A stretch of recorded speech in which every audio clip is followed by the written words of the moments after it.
সুপ্রিয় জগন্নাথ বিশ্ববিদ্যালয়ের ভর্তি ইচ্ছুক শিক্ষার্থীরা, আশা করছি তোমরা সকলে ভালো আছো, সুস্থ আছো এবং সুন্দর আছো। কিছুটা এই নিউজের পরে তোমরা হয়তো আরেকটু বেশি ভালো থাকবা। সেটি হচ্ছে তোমরা যারা বি ইউনিটে পরীক্ষা দিয়েছো এবং পরবর্তীতে তোমরা যারা ভর্তি হতে পারোনি, বিশেষ করে দেখা গিয়েছে যে অনেক শিক্ষার্থীরই সাবজেক্ট এসেছে, সে পরবর্তীতে হয়তো ভাইভাতে কোনো সমস্যার কারণে যেতে পারেনি, কিংবা এর যে নির্ধারিত সময় ছিল সেই সময়ের মধ্যে সে উপস্থিত হতে পারেনি।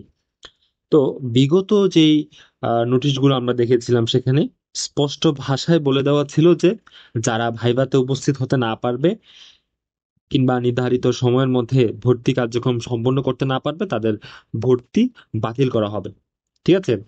তো পূর্বের সেই ঘোষণা আজকে কিছুটা মডিফাই হয়েছে। মডিফাই এই অর্থে যে তোমরা যারা বিগত মেরিট গুলোতে কিংবা গণবিজ্ঞপ্তিতে যারা আবেদন করেছো, পরবর্তীতে যারা সাবজেক্ট পেয়েছো, হ্যাঁ, তো তোমরা যারা ভাইভাতে অংশগ্রহণ করতে পারোনি, কোনো কারণে থাকতেই পারে, জীবনের বিভিন্ন সময় বিভিন্ন সমস্যার সম্মুখীন হতেই পারো, তাই না? এটা খুবই স্বাভাবিক বিষয়। তো যে কারণে হয়তো তোমরা এখন অনেকে আফসোস করছো যে সেক্ষেত্রে সাবজেক্ট পেয়েও ভর্তি হতে পারলা না। তো তোমাদের জন্য আজকে একটি বড় সুযোগ বা বড় খবর আজকে তোমাদের জন্য নিয়ে এসেছি। সেটি হচ্ছে তোমরা এই স্লাইডে তোমরা যেমনটা দেখতে পাচ্ছ, এটি একদম ইউনিভার্সিটির অফিসিয়াল ওয়েবসাইট থেকে তোমাদেরকে দেখানো হচ্ছে। তো তোমরা এখানে হুবহু লাইন ধরে যদি আমি একটু বলি, তোমরা যারা প্রথম বর্ষের ভর্তি ইচ্ছুক শিক্ষার্থী ছিলা এবং নিম্মুক্ত মেধাক্রমধারী, অর্থাৎ আমি দেখাচ্ছি যে কোন মেরিটের শিক্ষার্থীরা তোমরা আগামী এই 20 তারিখ যাবা, সেটা আমি একটু পরে আসছি। তো এই যে বলা আছে এখানে বিভিন্ন সমস্যার কারণে তোমরা যারা বিষয় মনোনীত হয়েও ভর্তি হতে পারোনি, ঠিক আছে, বা ভাইভাতে তোমরা অ্যাটেন্ড করতে পারোনি, তো তোমাদের জন্য আগামী 20 তারিখ, আগামী 20 তারিখ অর্থাৎ রবিবার, কলা অনুষদের ডিন অফিসে তোমাদের ভাইভা অনুষ্ঠিত হবে এবং সাথে সাথে ওই দিনই তোমাদের ভর্তি কার্যক্রম সম্পন্ন করা হবে। এখন আসি যে বি ইউনিটের কোন শিফটে আসলে শিক্ষার্থীদেরকে নেওয়া হয়েছে। তার আগে একটি বড় বিষয়, সেটি হচ্ছে তোমাদেরকে বলে নিই যে শুধুমাত্র তোমরা যারা ইসলামিক স্টাডিজ নিয়ে পড়তে চাও, সেই শুধুমাত্র ইসলামিক স্টাডিজে কিন্তু 5টি আসন ফাঁকা আছে। তো যেই 5জনকে তারা নিবে সেই ইসলামিক স্টাডিজ বিভাগে, তো সেই 5জন কোন শিফট থেকে নিবে? দেখো, মানবিক গ্রুপের প্রথম শিফট থেকে নেওয়া হবে এবং যাদের মেধাক্রম প্রথম থেকে 488-র মধ্যে আছো, ঠিক আছে? তার মানে তোমরা এই মিনিটের মধ্যে যারা এরকম হয়েছে যে সাবজেক্ট পেয়েও ভর্তি হতে পারোনি, যেটি বললাম যে ভাইভাতে অংশগ্রহণ করতে পারোনি, তোমাদের জন্য এটি খুব বড় একটি সুযোগ।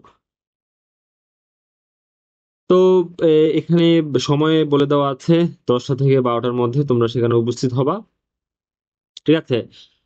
এখানে স্পষ্ট ভাষায় বলে দিচ্ছি ভাইয়া, এবং লিখা আছে এবং আমি কিন্তু মার্ক করে দিচ্ছি যে ইসলামিক স্টাডিজ বিভাগে শুধুমাত্র ভর্তি নেওয়া হবে, অন্য কোনো বিভাগে আসন ফাঁকা নেই। ঠিক আছে?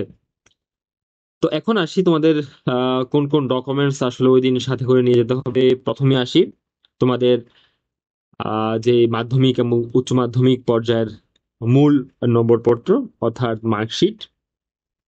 তারপরে তোমাদের আহ, যে এডমিট কার্ড ছিল ভর্তি পরীক্ষার সময়, সেখানে ভর্তি পরীক্ষা কেন্দ্রে যিনি গার্ড ছিলেন, যে দায়িত্বরত শিক্ষক, ওনার স্বাক্ষরিত যে এডমিট কার্ড সেটি লাগবে, এবং তোমাদের 2 কপি ছবি সেক্ষেত্রে প্রয়োজন হবে। তো এই তো আমাদের আজকের এই বি ইউনিটের যে ভর্তি সংক্রান্ত নোটিশটি। তো তোমরা যাবা ভাইয়া, একটু ভেবেচিন্তে যেও, ঠিক আছে? জাস্ট এটা দেখেই চলে যেও না যে 1 থেকে 488-র মধ্যে যে যারা আছো তারা যে কেউ চলে যাবা, ঠিক আছে? সেখানে অবশ্যই কিছু ক্রাইটেরিয়া আছে এবং অবশ্যই কিছু শর্ত আছে, এবং এখানে বলেই দেওয়া আছে যে শুধুমাত্র ইসলামিক স্টাডিজ এর জন্য ভর্তি নেওয়া হবে। ঠিক আছে? আসন কিন্তু মাত্র ফাঁকা আছে 5টা। সো আমি বলবো তোমরা যারা সাবজেক্ট পেয়েছো, ঠিক আছে, সাবজেক্ট পেয়েছো, ভর্তি হতে পারোনি, তোমরা সকলেই যাবা, ঠিক আছে। এখন কতজন সাবজেক্ট পেয়ে ভর্তি হও নাই সেই সংখ্যাটা তো আমরা জানি না ভাইয়া, তাই না? তো যারা এরকম হয়েছে বা একটু কষ্ট করে হলেও যাও, কারণ জগন্নাথ ইউনিভার্সিটি ঢাকার মধ্যে, ঠিক আছে, গুচ্ছের এরকম দেখা যাবে যে অনেক প্রত্যন্ত অঞ্চল ইউনিভার্সিটিতে না পড়ে জগন্নাথে তুমি ইসলামিক স্টাডিজ নিয়ে পড়েও অনেক ভালো কিছু করতে পারবা, ঢাকা শহরে থাকবা, যে সুযোগ সুবিধাগুলো আছে সেগুলো অ্যাভেল করবা। সো এটা তোমার জন্য খুবই ভালো একটি সিদ্ধান্ত হবে আমার মনে করি। কারণ বুঝছি ইতিমধ্যেই কিন্তু থার্ড মেরিট ভর্তি কার্যক্রম সম্পন্ন হয়ে গিয়েছে, ঠিক আছে, তোমরা অনেকে হয়তো ভর্তি হইছো, তাই না, প্রাথমিকভাবে। তো পরবর্তীতে যারা ওয়েটিং আছে, এরকম যদি হয়ে থাকে যে গুচ্ছে ওয়েটিং আছো, পাশাপাশি তোমাদের জগন্নাথ এরকম একটা বিজ্ঞপ্তি তোমাদের জন্য, ঠিক আছে, আসলো, তুমি দেখা গেলো যে জগন্নাথের সাবজেক্ট পেয়েও ভর্তি হতে পারোনি, সো আমি বলবো যে তোমাদের, যে তোমরা এই সুযোগটি কাজে লাগাও, ঠিক আছে। তো আজকের ভিডিও এই পর্যন্তই, তোমাদের সাথে দেখা হবে নতুন কোনো ভিডিওতে। আর আমরা রাজশাহী ইউনিভার্সিটি নিয়ে খুব শীঘ্রই ভিডিও আনছি, ঠিক আছে। রাজশাহী ইউনিভার্সিটি কিন্তু তাদের ষষ্ঠ সপ্তম মেরিট ইতোমধ্যেই প্রকাশ করেছে, গুচ্ছে চতুর্থ মেরিট প্রকাশ করবে, ঠিক আছে। সেই সংক্রান্ত ভিডিও আছে, তোমরা যারা আমাদের চ্যানেল নতুন, তোমরা অবশ্যই আমাদের চ্যানেলটি সাবস্ক্রাইব করবা, এবং আমাদের যে ভিডিওগুলো আছে সেগুলো তোমরা চাইলে দেখতে পারো। আশা করি তোমরা উপকৃত হবা। সকলে ভালো থাকো, দেখা হবে নতুন কোনো সময় নতুন কোনো ভিডিওতে। ধন্যবাদ সকলকে।